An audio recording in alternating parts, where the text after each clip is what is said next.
பாதையில் மனிதர்கள் வருகிறார்கள், சிலர் வரலாறாகவே இருக்கிறார்கள். இவர்களின் பாதையே இல்லாத இடங்களில் தங்கள் காலடிகளை ஒற்றைவழி பாதையாக உருவாக்கி பின் பெரும் சாலைகளாக்கி மற்றவர்களின் பயனுக்கு தருகிறார்கள். கல்வி அறிவற்ற இருள் சமுதாயத்தில் ஒற்றை சுடராய் வந்து 1000 சுடர்களை ஏற்றியவர் மேரி மெக்லியோட் பெத்தின். மேரியிடமிருந்து பறிக்கப்பட்ட புத்தகம் அவளின் வாழ்வில் கல்வி சுடரை ஏற்றியது. காட்சி 1.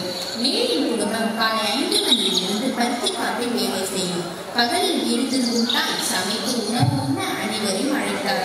எல்லாரும் வாங்க, சாப்பாடு தயாரிச்சு நாங்க சாப்பிடலாம்.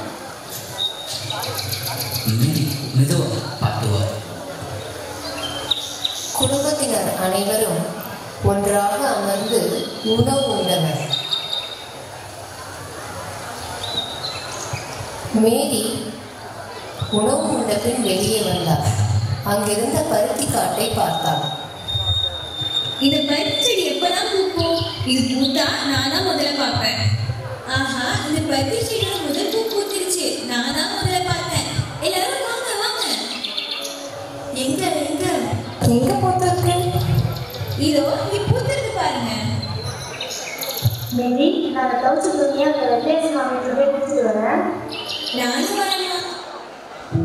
காட்சி 2.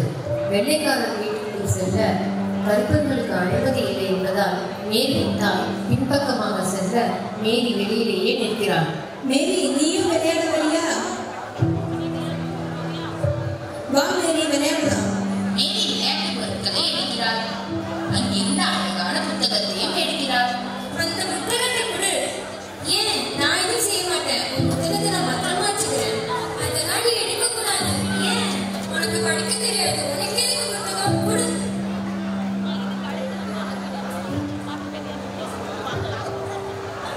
மேரி மிகவும் வருத்தத்துடன் வீட்டுக்கு திரும்புகிறார். அவள் மனதில் எப்படியாவது படிக்க கற்றுக்கொள்ள வேண்டும் என ஆசை தோன்றியது. நானும் எழுதப்படி கற்றுக்கணும். ஆனா நம்ம ஊர்ல தான் நம்ம படிக்கிறதுக்கு பள்ளிக்கூடமே இல்லையே.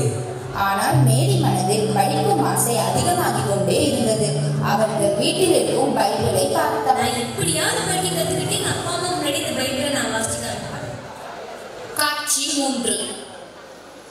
மேரி வயலில் பருத்தியை பறித்து சேர்த்து அந்த பொதியை வீட்டில் இறக்கி வைத்த போது அறிமுகமில்லாத ஒரு பெண் இருப்பதை கண்டாள். மேரி, நான் மிஸ் வில்சன். ஒன்ன மாதிரி குழந்தைங்க படிச்சாக்கணும். இந்த பருத்தி எடுப்பு முடிஞ்சதும் சீக்கிரமா மேய சொல்லிட்டு வரியா? நான் படிக்க கற்றுத்தரேன்.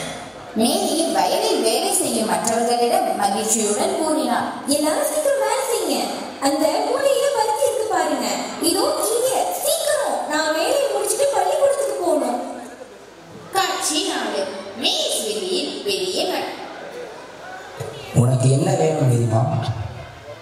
எழுத உதவுற ஏதாவது வாங்கி கொடுங்கப்பா. என் பொண்ணுக்கு எழுத உதவுற பொருள் ஏதாவது உண்மையா? கடைக்காரர் ஸ்லேட்டை எடுத்து கொடுத்தார்.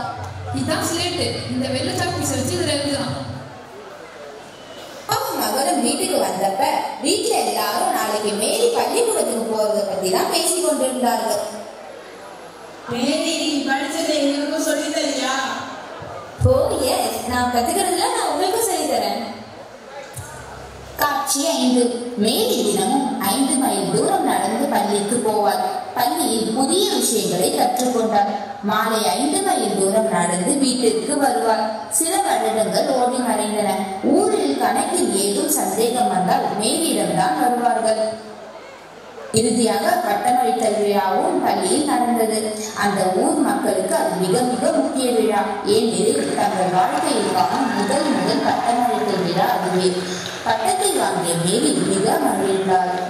மேரி, இனிமேல் என்ன செய்ய போற? தெரியல மிஸ், ஆனா தொடர்ந்து கல்லூரிக்கு போக ஆசைப்படுறேன். கருப்பாக்கள் என்னைக்காச்சும் கல்லூரிக்கெல்லாம் போயிருக்காங்களா?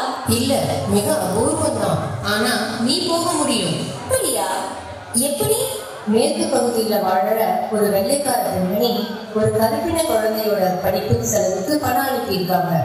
நீ தான் அந்த மாணவியா தேர்ந்தெடுக்கப்பட்டிருக்க. நீ மேல் படிப்பு படிக்கிறதுக்கு டவுனுக்கு போகணும். அதுக்காக தயாராகு. இதை கேட்ட சந்தோஷத்துல மேரி போற வழியெல்லாம் குதிச்சுக்கிட்டே ஆஹா, நான் மேல் படிப்பு பற்றி டவுனுக்கு போறேன். பக்கத்து வீடுகளில் எல்லாம் கூறினாள். பள்ளி ஆண்டின் தொடக்கம் வரப்போவதால் மேரி டவுனுக்கு கிளம்பினாள். அப்போது அங்கிருந்த பைபிளை பார்த்த மேரி அதனை தனது பெற்றோர்களுக்கு வாசித்து காண்பித்தாள். அவள் அந்த பைபிளை படித்து காட்டியதும் அவளது பெற்றோர்கள் ஆனந்தம் அடைந்தனர். மேரியும் பையை எடுத்துக்கொண்டு புறப்பட்டாள். வாங்க சீக்கிரம், ரயிலுக்கு நேரம் ஆயிட்டு. ஊரே அவளுடன் திரண்டு ரயில் நிலையத்திற்கு வந்தனர். அவளை வாழ்த்தி வழி அனுப்பி